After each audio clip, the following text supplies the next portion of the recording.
It's an old shirt. I think it has holes in it. I apologize. I don't know where they came from. Hi, I'm Marcus Ruiz Evans. I just published a book. I originally self-published. The book was California's Next Century. That came out in June of 2012. And then I was picked up and officially published.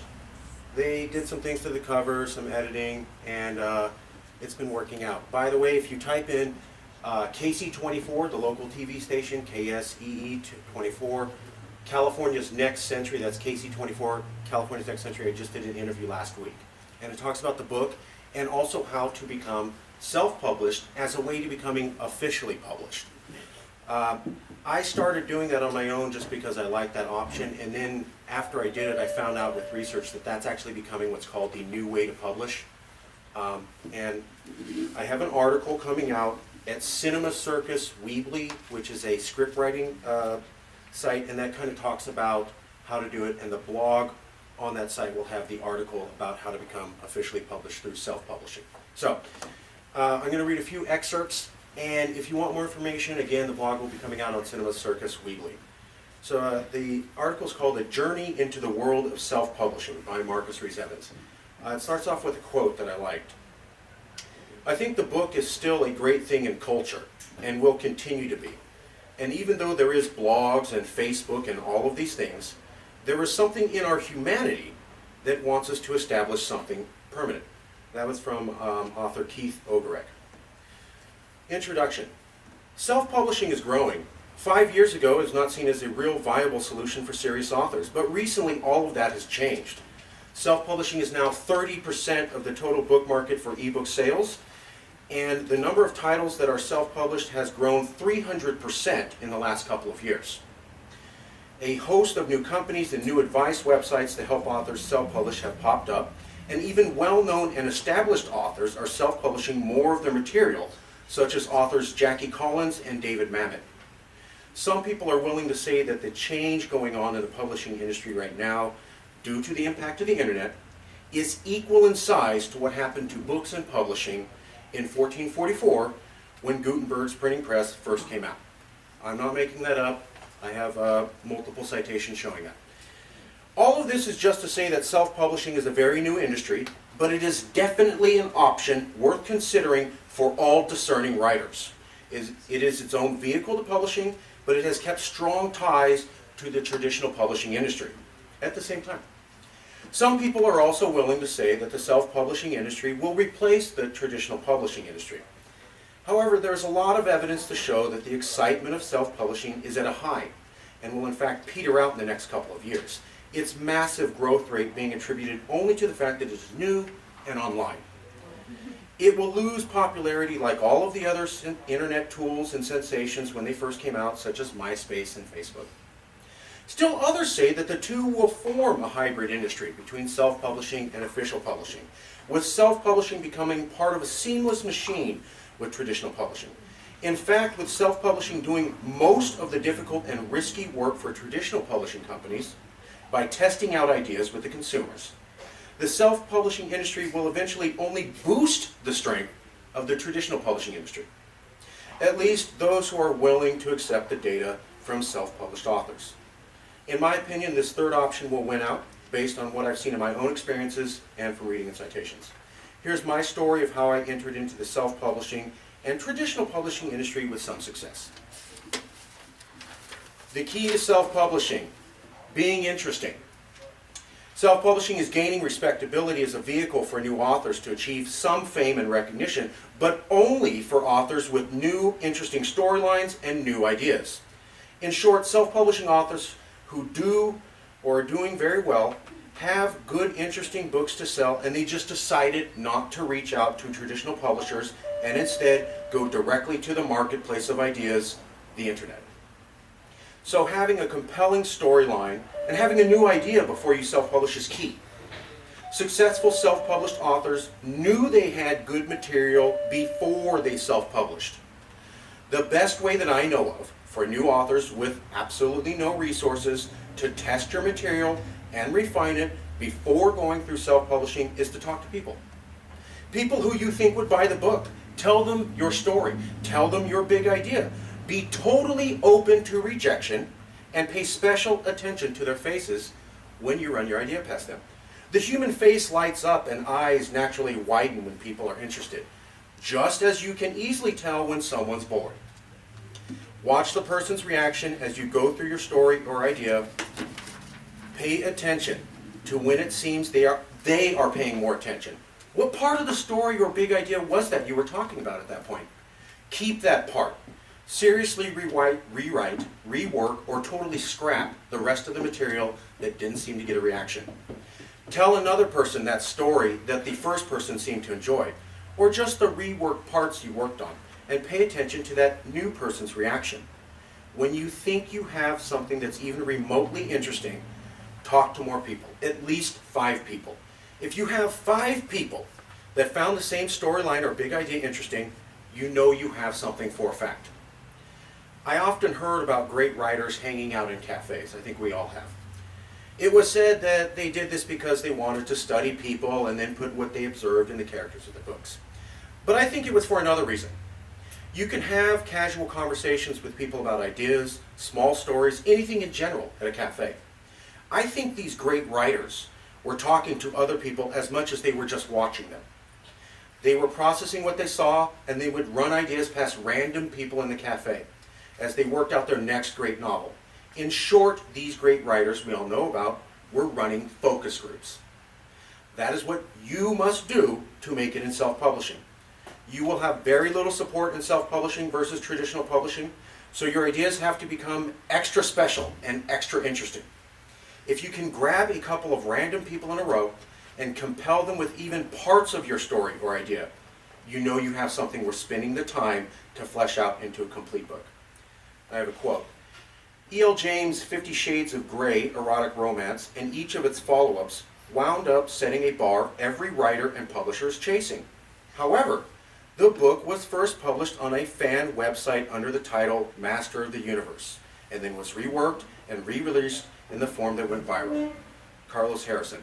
That's an important point. The most popular officially published book in America today started off self-published. Accident or foretelling the future?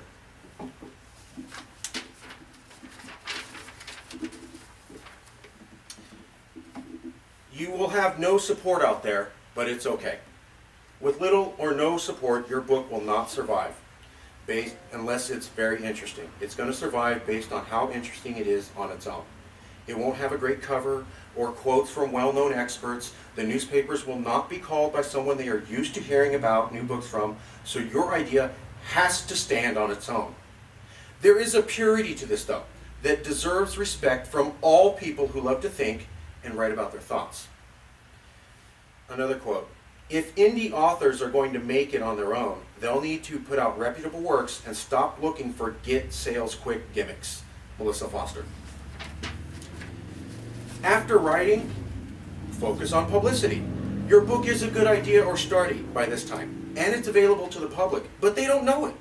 You can email all of the news stations and bookstores and tell them about your book, but they may not be interested, and they may not respond at all. They don't know if it's interesting. They only have your word on it. The first thing you can do to change that reality is to hire book reviews. There are many companies you can pay to review your book and write a review.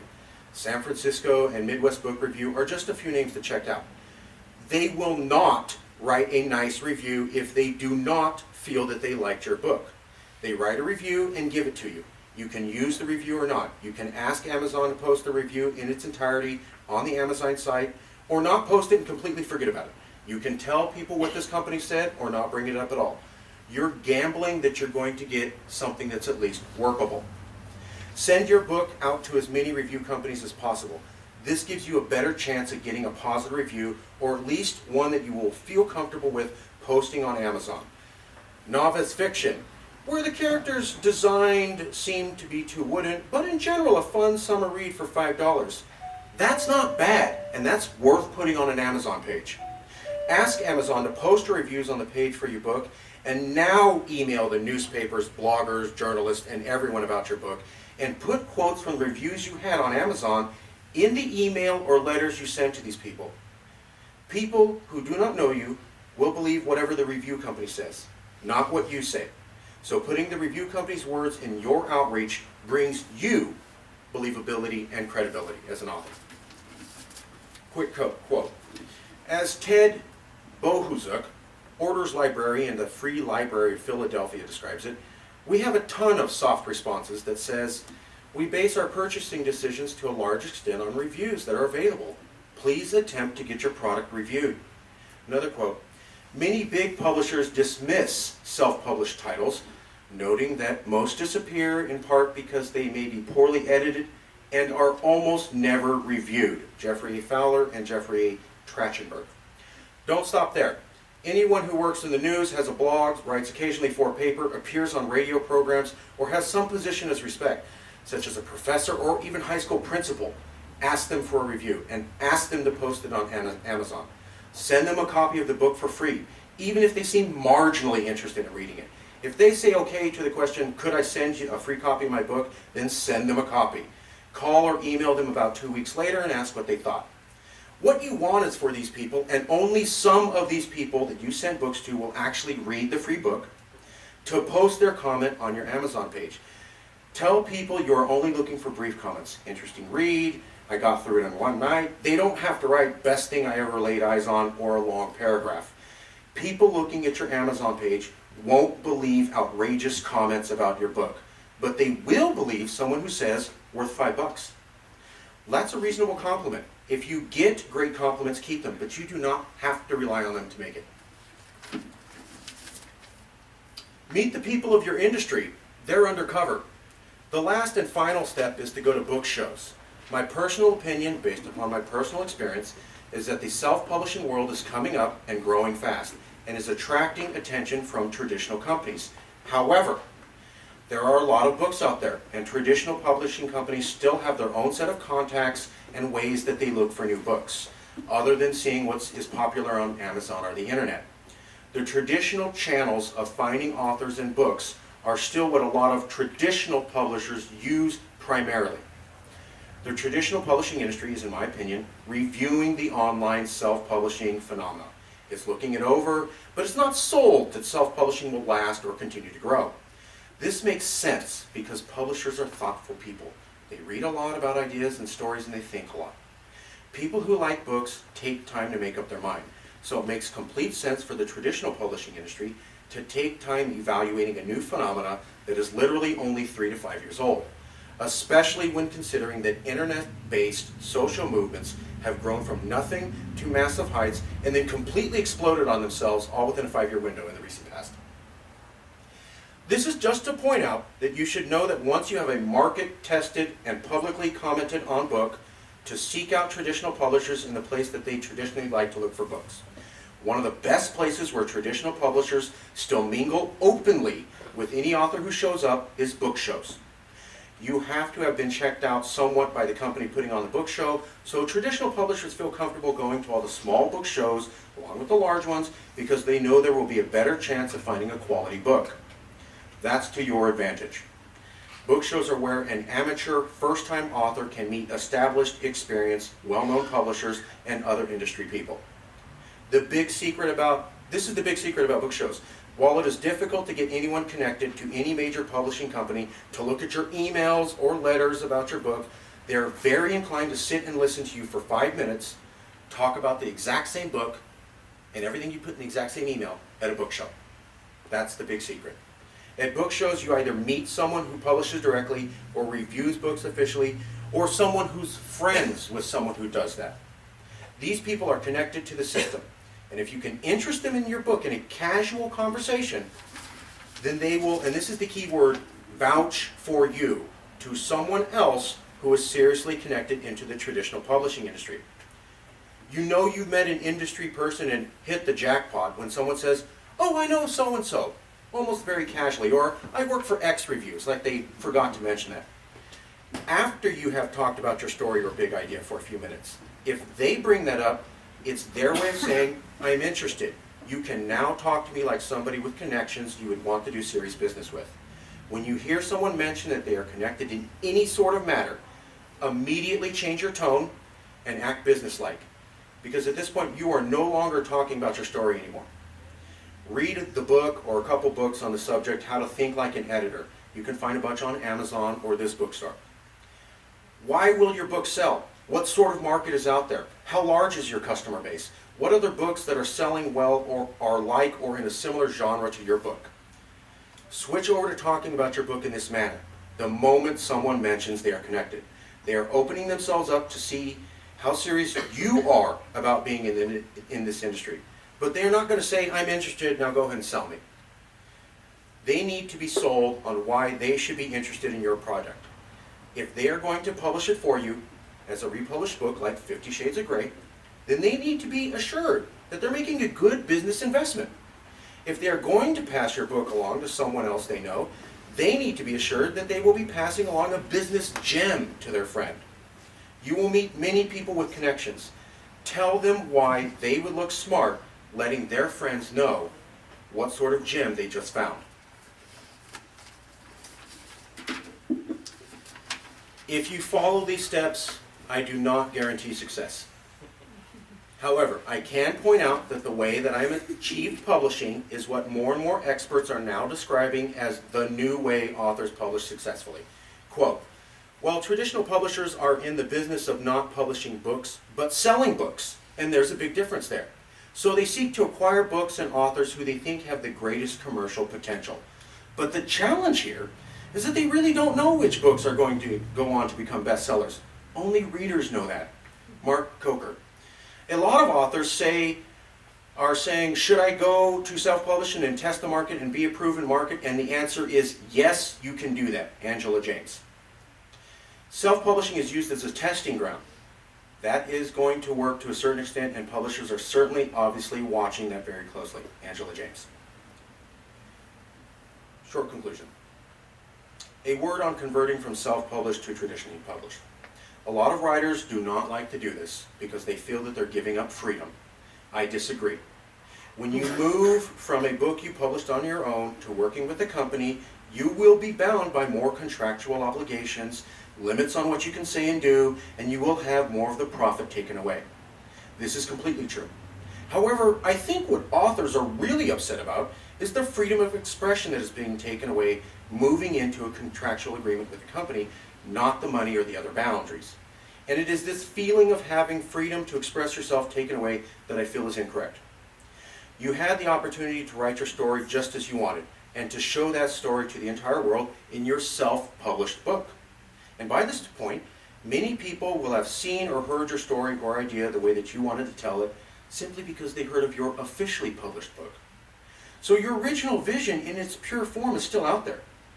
Moving to working with a company to achieve reaching many more readers and having to give up some freedom to do that is okay, because these new readers of the revised version of your work will know what your original vision is. Everybody who reads the officially published one always goes, well, what's different with the self-published one?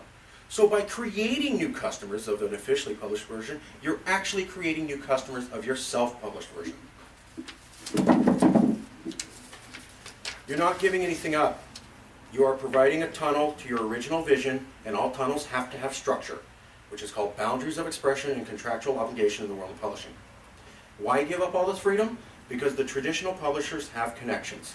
Self-publishing is a great way to get into the market, but I personally believe it's a misguided concept to believe that just anyone can social network their book to wide fame. Learning to navigate the internet to the point that you can master the social networking sites like Perez Hilton is a unique skill. As unique as the skills of publicity, market analysis, and media sophistication. You either hire a new tech, highly skilled person to help sell your book on the internet, or you work with traditional marketing skilled people and share part of the profits. But the concept that you can learn all of the traditional marketing and all of the new social marketing skills is the foolish dream in my personal opinion. Thank you. It will be on Cinema Circus Weebly, and again, I published this book and then was picked up by this book, and I'm working on another contract with Bay Publishing for a sequel to this book. By the way, California's Next Century is about how California is the most diverse place in the world. I studied this, and how we as Californians can use that to make our economy more world trade focused. And if we did that, what I'm promising here is that we can become one of the richest places, land, peoples, areas in the world. I know that sounds extreme, but by the way, KC24, Central Valley Today. I also had a positive review by LA Weekly reporter Tom Elias and foreign policy scholar James O. Goldsboro, who wrote for Foreign Affairs magazine about a new California trade policy, also endorsed the book. Please check it out on Amazon and check out the blog.